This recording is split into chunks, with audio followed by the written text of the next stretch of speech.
नौकरी पर है आपका हक, चले लक्ष्य से लक्ष्य तक, बेरोजगारी से करने दो हाथ। लक्ष्य आ रहा है ऑनलाइन अपनी पूरी टीम के साथ। नमस्कार, तेज हरियाणा से गुरविंदर पन्नू और डबवाली के तमाम बड़े मुद्दों पर हम चर्चा करेंगे। और मेरे साथ खास मेहमान जुड़ेंगे डबवाली से विधायक अमित सिहाग जी, जिन्होंने लगातार डबवाली की आवाम के टच में हैं और तमाम जो बड़े मुद्दे हैं, बड़ी उम्मीदें इस बार लोगों को विधायक साहब से है। और उन्होंने लगातार विधानसभा सत्र में जाकर भी डबवाली की तमाम मांगों को उन्होंने पुरजोर तरीके से उठाया है, मांग को रखा है। लेकिन बहुत सारे ऐसे मेरे पास भी सवाल थे जो आप सब लोगों ने भेजे थे और हम उन पर विस्तार पूर्वक चर्चा करेंगे। सबसे पहले विधायक जी हमारे साथ जुड़ रहे हैं। अमित जी, आपका तेज हरियाणा वेब चैनल पर बहुत बहुत स्वागत है। धन्यवाद पन्नू जी।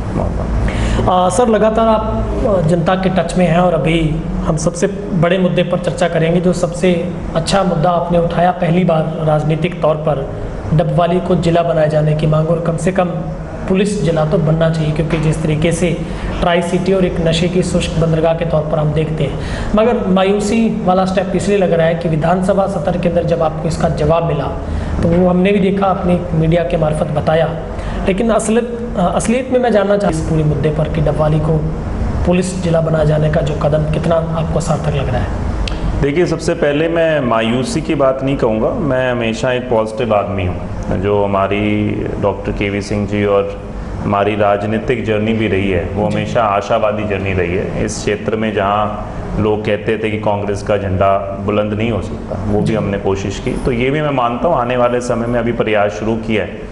जहाँ तक आपने कहा कि क्या सरकार की तरफ से, मुझे दो संकेत मिले थे। एक, जब मैं इस मांग को लेके मुख्यमंत्री जी के समक्ष गया था तो उन्होंने कोई नेगेटिव संकेत नहीं दिया था, मुझे पॉजिटिव तरीके से ही उन्होंने मतलब उस चीज़ का जो उनकी तरफ से रिस्पांस था।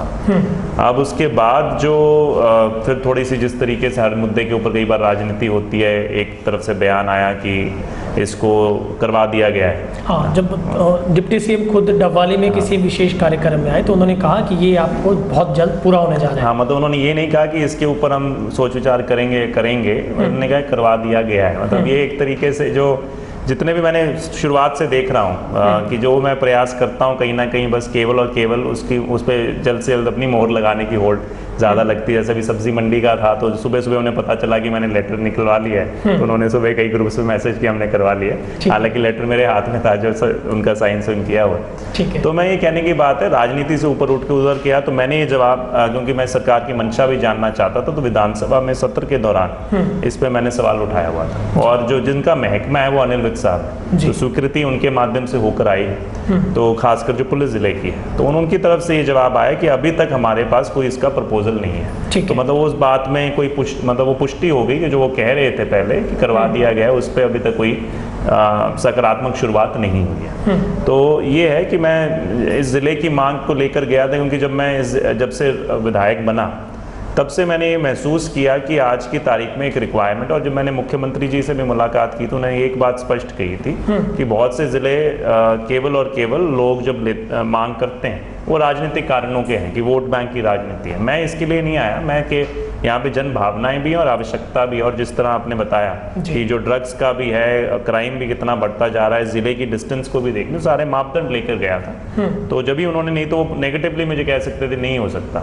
तो जब भी मैंने एक विकल्प भी दिया कि कई बार ज़िले बनने में कई समय लग जाता है, सालों साल लग जाते हैं। तो आज की सबसे बड़ी जो मांग है, जो क्राइम और नशे को रोकने के लिए, इसे पुलिस जिला बनाया जाए, इसके ऊपर हमने प्रयास शुरू कर दिए। मैंने आगे आधिकारिक रूप से जो हमारे डीजी साहब भी हैं यहाँ पे, उनसे भी मैंने मुलाकात की थी। इसके बाद जैसे ही मैं मुलाकात किया, सब ये नहीं कि मांग रख दी और वो हो गया, तो उसके बाद मुलाकात करके उनकी भी एक पॉजिटिव रिस्पांस मिला, और उन्होंने भी उसके बाद में आगे कि इसके जो आंकड़ों के साथ, तथ्यों के साथ उसको आगे भेजने का आश्वासन दिया है। और वहाँ पे उसी पहल में मैंने एक और कड़ी जोड़ी थी, जो मैंने, आपने देखा होगा, जो चौटाला में थाने बनाने की, कि भाई कालांवाली में है और यहाँ पर चौटाला भी एक छोर पे पड़ता है, तो सबसे पहले हमें वो थाने के रूप में मिल जाए। फिर ये कई सारे थाने जो कालांवाली और डबवाली के पड़ते हैं, तकरीबन 4, इनको मिलाकर हम एक पुलिस जिला बनाया जा सकता है। तो एक पूरी रूपरेखा है, और मैं इसके ऊपर निरंतर आने वाले समय में केवल राजनीति नहीं, ये मैं प्रयास करूँगा, क्योंकि मैं मानता हूँ ये एक जायज़ मांग है।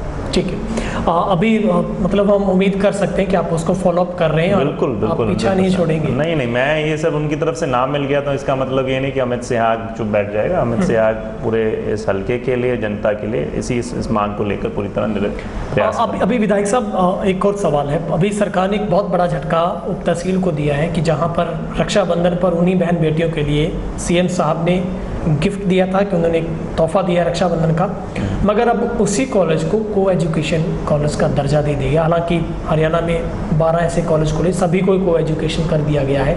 आपको क्या लगता है, जो सरकार जिस मंसूबे के साथ हम सब ने आवाज़ उठाई थी, जो वाकई में बेटियां चाहती थी ग्रामीण अंचल है जहाँ पर उनको बड़ी अच्छी तरीके से उनको एक सेफ्टी में माहौल में शिक्षा मिल सकती थी, और उस एरिया में भी जहाँ पर सरकार के पास बिल्डिंग तक नहीं है और जिस बिल्डिंग में वो उसको चलाना एक बार टेम्परेरी तौर पर, उस माहौल में तो बेटियां ही पढ़ सकती थी, मगर आपको क्या लगता है सरकार अभी उसको को एजुकेशन का दर्जा? देखिए, बहुत ही दुर्भाग्यपूर्ण है।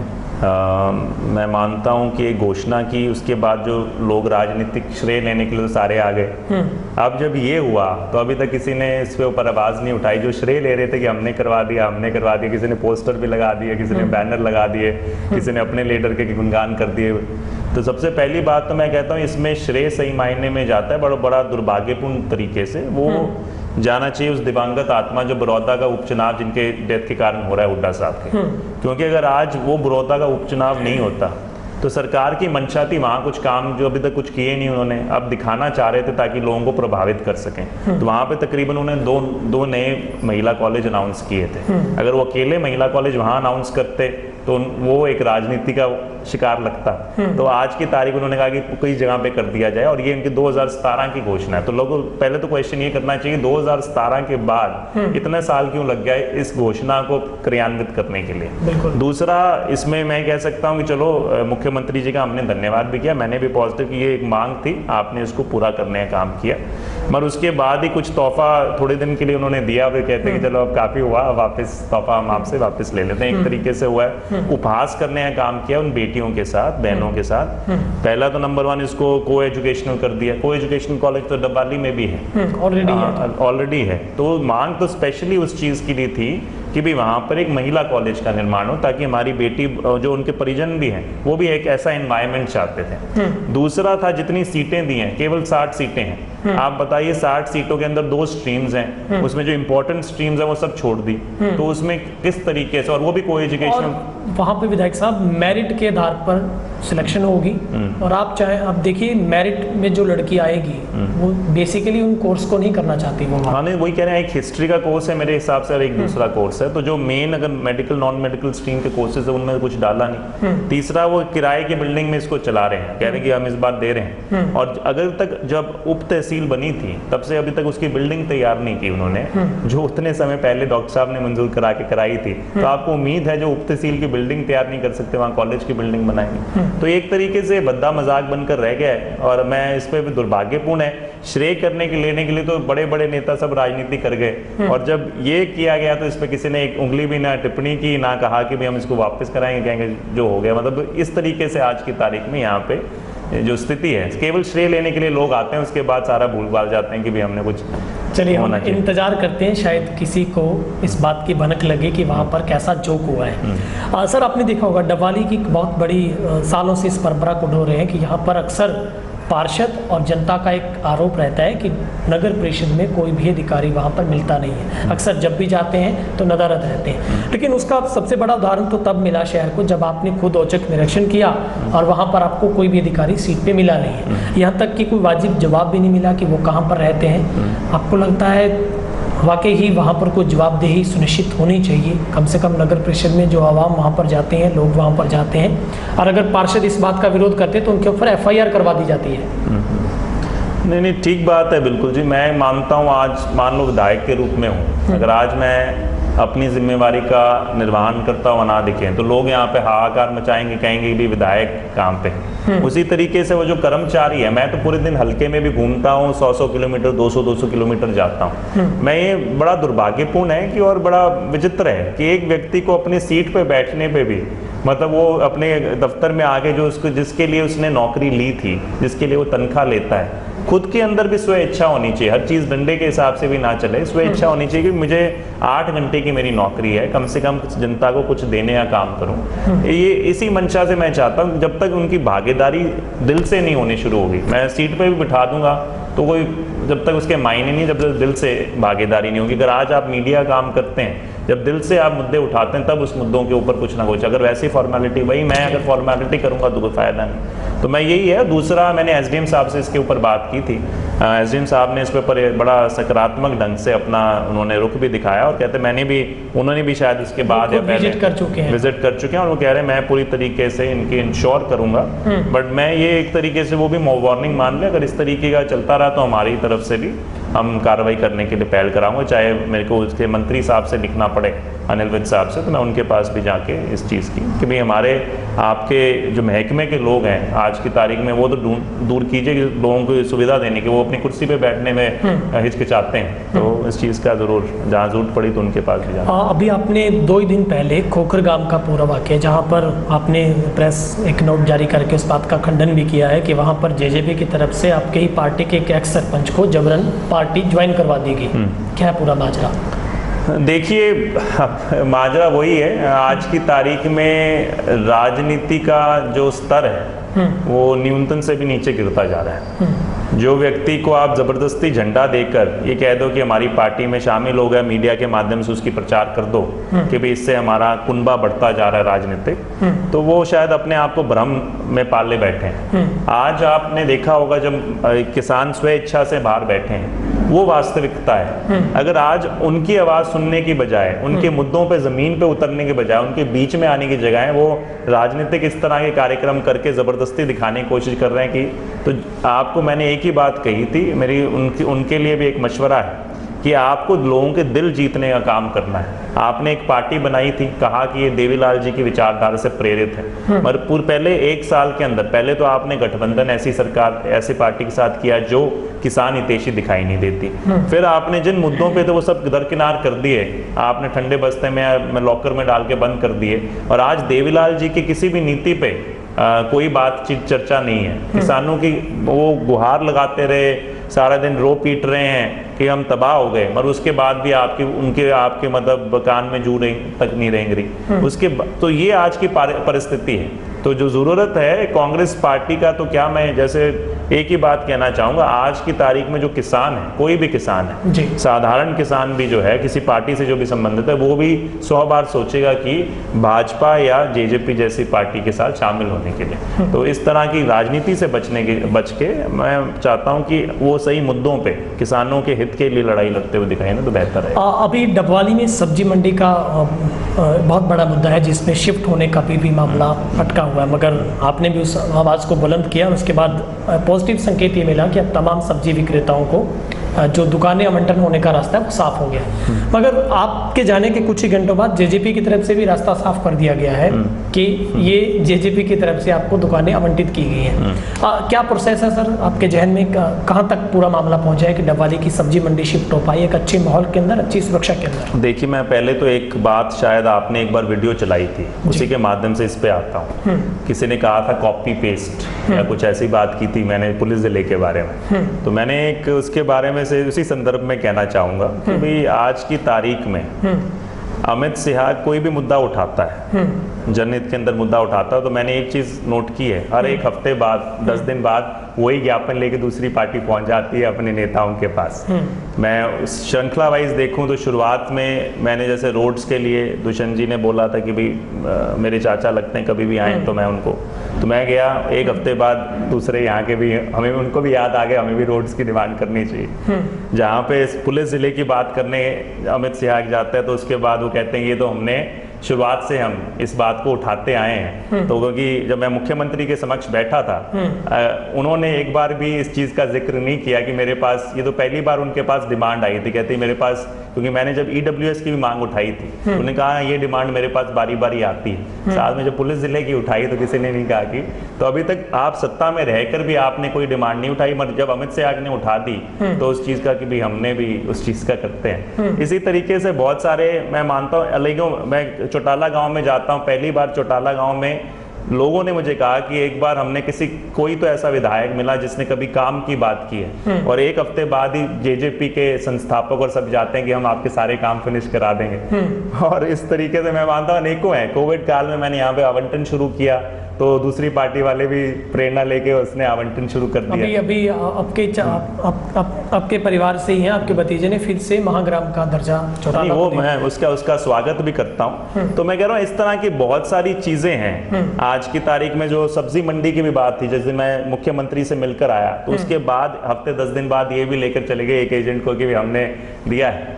तो मैं चलो अच्छे मानता हूँ कि मुझसे कुछ प्रेरणा लेने का काम ये लोग कर रहे हैं, कि मैं जो करता हूँ वो इनको ध्यान आ रहा है कि भी हाँ हमें भी विकास की बात करनी चाहिए। और दूसरा, जहाँ तक कॉपी की बात है, मैं उस पर एक जरूर कहना चाहूँगा कि भी अगर मेरे कॉपी करने से ये मामले इस तरीके से हल होने शुरू हो जाते हैं तो मैं जरूर चाहूंगा कि मैं तो वो भी कॉपी पेस्ट कर देता हूँ। 5100 रुपए पेंशन की बात थी, जो न्यू पेंशन स्कीम है जो उन्होंने खुद अपने मैनिफेस्टो में डाली थी, उसको खत्म करके ओल्ड पेंशन स्कीम शुरू करेंगे।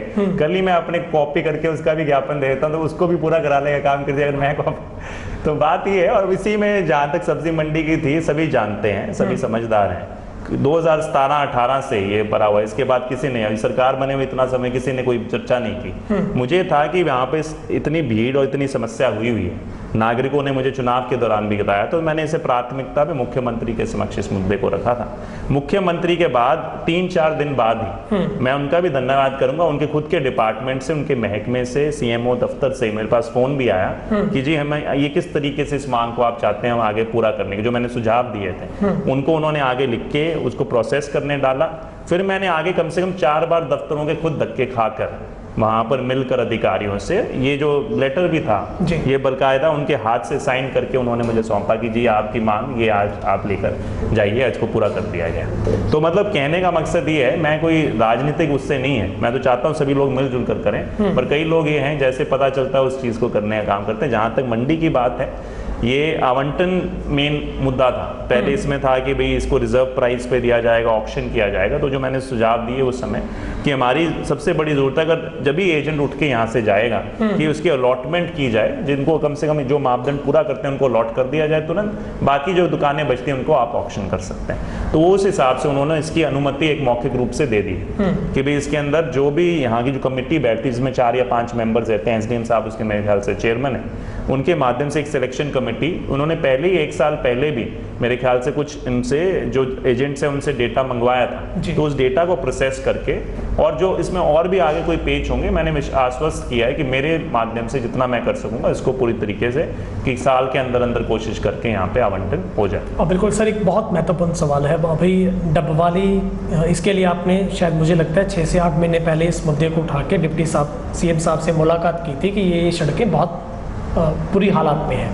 मगर अभी शर्म की बात यह है कि डबवाली के ही कुछ लोगों को उन्हीं गड्ढों को मिट्टी से भरकर अपना काम चलाना पड़ रहा है। यहाँ तक कि डबवाली शहर भी अभी तक गड्ढों से मुक्त नहीं हो पाया। और अगर हम चौटाला गांव की फिरने की बात करें, चौटाला से जंडवाड़ा रोड या फिर गंगा से बिजवाड़ी रोड की बात करें, और जीवन नगर से गोरीवाला के आप स्टेट हाईवे की बात करें, बहुत बुरा हाल है सर, वहाँ पर भी रोजाना हादसे हो रहे हैं। सर इस और भी क्या आपका ध्यान है? मैं तो देखिए कल इसी साइड पे बल्कि टूर कर रहा था, जब मैं बनवाला गया, रसालिया गया, उससे पहले गोरीवाला भी था, उस साइड कालवाना, जब मैं इस साइड से वापस रात को आ रहा था, बल्कि क्योंकि कुछ साथी यहाँ पर केनाल गार्ड्स और वो ज्ञापन देना चाह रहे थे, तो काफी समय से वेट कर, तो मैं जल्दी खुद ही गाड़ी चलाता हूँ, चलाते हुए आ रहा था। तो कई वो मैं खुद उससे रियलाइज करते हुए कि ये जो इस रोड पे इतने गड्ढे हैं, गाड़ी जल्दी जल्दी, तो मैंने मेंटली नोट कर लिया था कि ये रोड है जिसपे हमें वास्तविकता में काम करने की बहुत जल्द जरूरत है।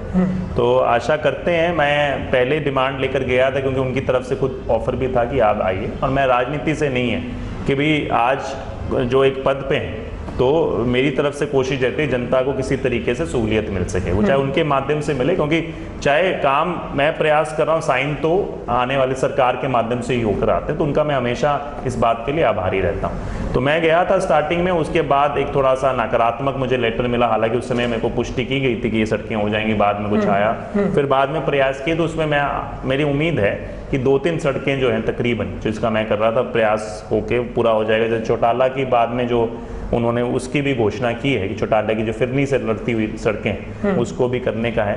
तो मैं इसको एक स्पेशल अभियान के रूप में, क्योंकि कोविड का समय आ गया था, सरकार कहती पैसा नहीं है, फंड कोई 5 करोड़ का वो भी रिलीज नहीं कर रहे, तो मैं अब जैसे हालत उनकी दुरुस्त होगी तो मैं इन सड़कों के लिए स्पेशल मांग लेके दोबारा सर एक अगला मुद्दा मेरा ये है कि आपने हालांकि उसके ऊपर भी पूरी पैरवी की है। आप अगर राजस्थान कैनाल की बात करें तो लगभग उसके ऊपर 5 ऐसे पुल पड़ते हैं जिनमें से 2 की हालत तो इतनी कंडम है कि उनके ऊपर दीवारें तक निकाल देगी, उसके बावजूद भी लोग वहाँ पे जा आ रहे हैं। क्या लगता है सर, उसके लिए भी आपने चीफ इंजीनियर साहब से मुलाकात की है? हालांकि बहुत सारे ऐसे दूसरे सरहद फीडर की बात करें वहाँ पर भी पुल कंडम है, बहुत बड़ा मुद्दा है, आपने इसको उठाया है, कब तक उम्मीद आपको, क्या रिस्पॉन्स? देखिए, मैं इसका वैसे लोगों की जानकारी में ऐसे लग रहा होगा शायद ये पहली बार है, मैं इसको सबसे पहली बार जो मुख्यमंत्री जी ने प्री बजट सेशन किया था उस समय इरिगेशन महकमे के बारे में चर्चा हुई थी, तो मैंने ये सबसे बड़ी एक मांग रखी थी, अपार्ट फ्रॉम एक O2 की मांग रखी थी और एक ये रखी थी कि भाई हमारे यहाँ पर पुल हैं और कल जिम्मेवारी सरकार की होगी, अगर कोई दुर्घटना हो जाती है मैं आपको सचेत करना चाहता हूँ। और इसी तरीके से ये 7 पुल हैं, कृपया करके, और आपने खुद वहाँ पे प्रशासन ने बोर्ड लगाया हुआ है, कल कोई दुर्घटना हो सकती है तो इसको प्राथमिकता पे लेने का काम किया। उसकी जब मैंने जानकारी निकाली उसमें, क्योंकि महकमे के अधिकारियों को भी कई बार जानकारी नहीं होती करना क्या है इसमें जी, तो मैंने जब जानकारी निकाली तो मैंने कहा इसमें पता चला कि ये इसमें पंजाब और राजस्थान का रोल है। जब ये पहले क्या करता था, राजस्थान इसका पैसा पंजाब को देता था इसके रख रखाव का जी, अब पंजाब पैसा तो ले लेता था पर रख रखाव नहीं करता था, तो अब राजस्थान ने कहा कि हम खुद ही रख रखाव करेंगे हमारे पैसे से। तो इसीलिए उसके बाद मैंने ACS से भी इसके बाद मुलाकात की थी बजट सेशन के बाद कोरोना काल के दौरान, उनको भी दिया, उन्होंने आगे इंजीनियर इन चीफ को आगे मांग कर दिया था कि भाई इसको आप बात करके दुरुस्त कराइए।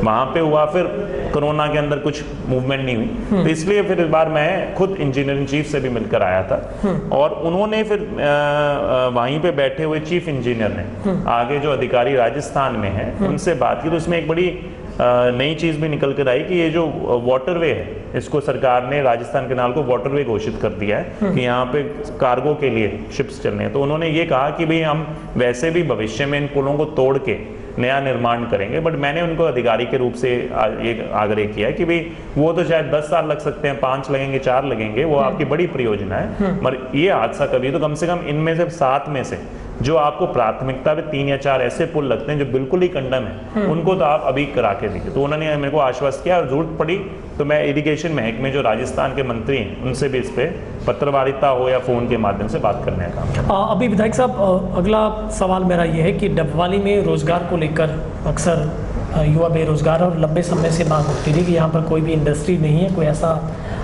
कल कारखाना नहीं है कि जहाँ पर लोगों को रोजगार मिल पाता। मगर ये दूर की बात है, किन्नू वैक्सीन प्लांट की हम बात कर लेते हैं। डॉक्टर KV सिंह के प्रयासों से बहुत बड़ा प्रोजेक्ट इस डबवाली को मिला, मगर अब भी वो पूरा सफ़ेद हाथी हो गया है। पूरी बिल्डिंग अबूब शहर से जब गुजरते हैं तो वो भी एक अपने आप पर करुणा के आंसू रो रही है कि उसकी शायद कुछ सुध लेने वाला हो। क्या आपके ये भी प्रपोजल कोई पाइपलाइन में है कि डबवाली में रोजगार के तौर पर कोई इंडस्ट्री की मांग हो, उस किन्नू वैक्सीन प्लांट को बनाया जाए उसको बेहतर तरीके से, ताकि वहाँ भी लोगों को, किसानों को रोजगार मिल सके? ये एक बड़े रूप में मेरे इस बार विधानसभा सत्र में एक बड़ा मुद्दा जो मैं लेकर आया था, बट दुर्भाग्यपूर्ण है सरकार ने कुछ चर्चा नहीं की, ना किसी मुद्दे पे बातचीत की।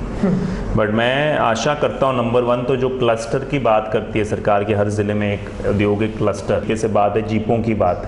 जीपों के भी डॉक्टर साहब का भी सपना था उस समय की SEZ टाइप करवा दिया जाए ताकि सब्सिडी मिले, एक SEZ टाइप सा तैयार किया जाए ताकि सही मायने में इसको कर सकें। जो एक आधे और जो उद्योग हैं, कॉटन की बेल्ट अच्छी है हमारी, तो उसको यहाँ पे मैंने पहले वाले सत्र में भी मांग की थी और आगे भी हमारी कोशिश थी कि जो यहाँ पे जमीन भी पड़ी हुई है, कोई कॉटन के जो कारखाने हैं, कुछ ऐसी इकोनॉमिक पॉलिसी आए ताकि राजस्थान और जाने के बजाय लोग यहाँ पे फैक्ट्री, क्योंकि हमारे को कोई रियायत नहीं मिल रही, हमारा पिछड़ा हुआ साइड पे एरिया है। तो इन सब चीज़ों को मैं ज़रूर आने वाले समय में भी लेके जाऊंगा। बट जहाँ तक वैक्सीन प्लांट की बात है, जब मैं सब्जी मंडी के प्रयास कर रहा था उस समय मैंने इनकी भी बात की थी उधर, क्योंकि मंडी बोर्ड के उसके थ्रू ही आता है। तो उन्होंने एक प्रक्रिया मेरे लिए शुरू की थी, कहते कि हम इसका एक कोशिश करके एक ऑक्शन टाइप करवा देते हैं ताकि दोबारा से किसी तरीके से, बल्कि उनको खुद कोई नहीं मिल पा रहा आज की तरह। तो उन्होंने मुझसे जानकारी की भी आप कोशिश करके अगर कहीं से, तो मैंने कुछ साथियों से यहाँ पे बात की थी जो बड़ा काम करते हैं, बट अभी तक कोई, क्योंकि मशीनरी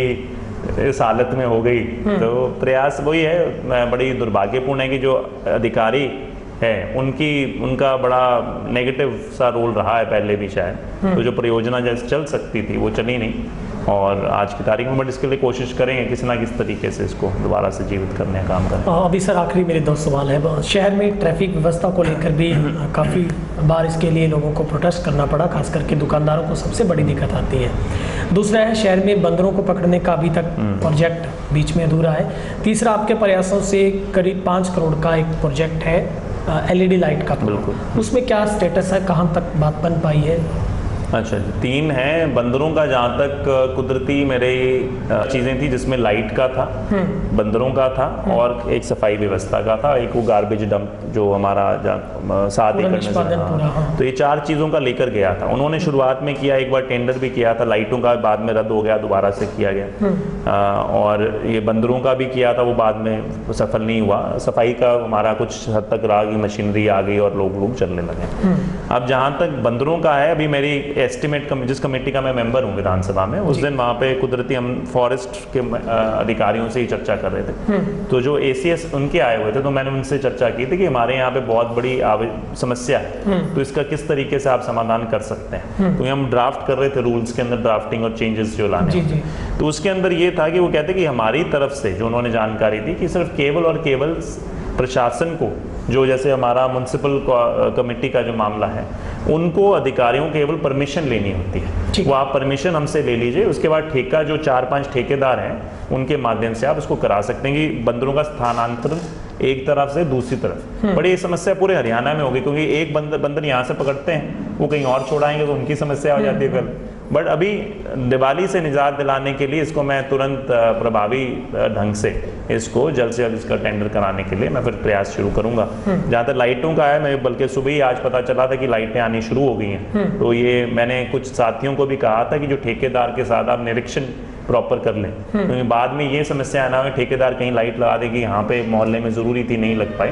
तो मैंने सभी को कहा कि सभी नागरिक इस चीज़ का कर लें, तो मैं मानता हूँ उसका काम जल्द से जल्द, क्योंकि आपके संज्ञान में भी होगा, मैं ACS रॉय साहब के साथ मिलकर आया था और उन्होंने मुझे आश्वासन दिया था कि आपकी दिवाली की लाइटें, मैं पूरे हरियाणा का हमने टेंडर किए हैं, पर आपकी प्राथमिकता पर उन पर निभाते हुए हमारा काम यहाँ पे सर्वे का काम भी शुरू हो गया और लाइटें भी आनी शुरू हो गई। तो ये इसका एक फ़ायदा हुआ। जल्द से जल्द मैं मानता हूँ इसको पूरा करने का काम करेंगे। जहाँ तक आपकी ये ट्रैफिक की है, छोटे छोटे मेरी तरफ से प्रयास थे। मैंने बूथ स्टार्टिंग में लगवाया था जब मैं बना थी, आप देखते हुए बठिंडा चौक के साथ ही एक बूथ है, 1-2 राइडर्स की भी सुविधा दी थी, कुछ पुलिसकर्मी लगे होते हैं। बाकी मैं मानता हूँ जहाँ पे आपने भी कई बार मुद्दा उठाया, वो जो डिवाइडिंग रोड पे जो बैरिकेड है उसको उठा के मैं मानता हूँ वहाँ पे एक लाइट की व्यवस्था हो, ट्रैफिक स्ट्रीट लाइट हो जाए, ट्रैफिक लाइट हो जाए, तो उससे मैं मानता हूँ कहीं ना कहीं कुछ हल हो सकता है। क्योंकि एक पुलिसकर्मी खड़ी हो, ट्रैफिक लाइट हो, तो आवाजाही में थोड़ा जैसे SDM साहब की एक सोच है, शायद उसको बंद करके U-टर्न ले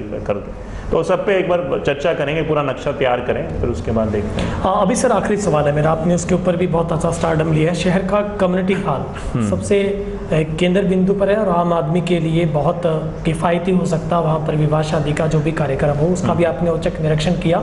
जो मुझे लगता है कूड़े का डंपिंग स्टेशन ज़्यादा लगता है। ब्लड बैंक की बात करें, हम पब्लिक क्लब की बात करें, पाठशाला नंबर 1 की बात करें और मंडी बोर्ड की बात करें, तमाम आपने औचक निरीक्षण किया। क्या क्रियो मिलता है सर वहाँ से, कोई पॉजिटिव रिस्पॉन्स? नहीं, मैं बिल्कुल इसके ये मैं मानता हूँ ये किसी साथी ने किसी सोशल मीडिया प्लेटफॉर्म पे डाला हुआ था।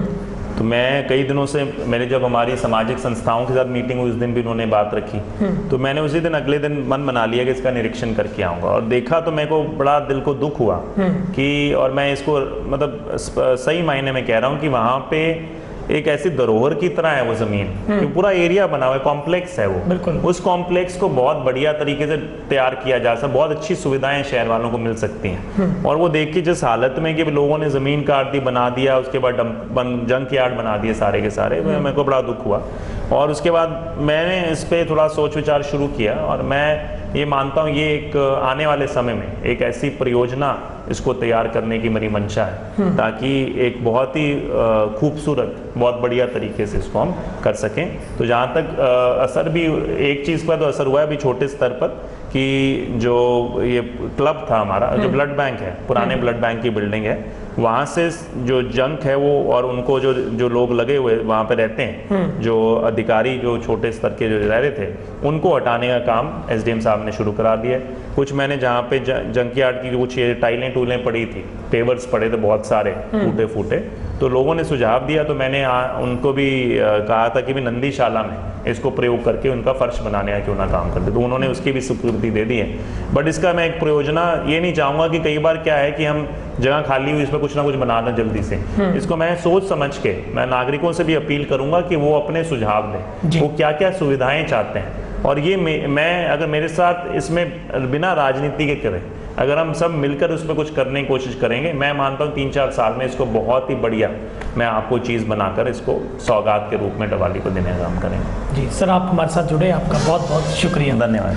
तो ये थे मेरे साथ मंडी डबवाली से विधायक अमित सिहाग, जो हमारे साथ बेबाक तरीके से चर्चा कर रहे थे, और हमने भी कोशिश की उन तमाम बड़े मुद्दों पर उनका ध्यान आकर्षित करने की, और उम्मीद करते हैं उनका एक पॉजिटिव जो एक संकेतीकरण मिला है तमाम बड़े मुद्दों पर, शहर के लिए बड़ी फिक्रमंद कर रहे हैं, वो बड़ी फिक्र में है कि डबवाली के तमाम उन अनछुए मुद्दों पर चर्चा होनी चाहिए। विकास डबवाली के जो रास्ते में काफ़ी सारी मुश्किलें हैं विकास को लेकर, वो सॉल्व होनी चाहिए। मगर इस उम्मीद के साथ कि हमारे विधायक साहब लगातार तमाम बड़े मुद्दों पर सरकार के द्वार पर जाकर डबवाली की आवाम के लिए तमाम सुविधाओं को जुटाने का प्रयास करते रहेंगे। इस वीडियो को ज़्यादा से ज़्यादा शेयर करें, कमेंट्स करें, चैनल को सब्सक्राइब करें।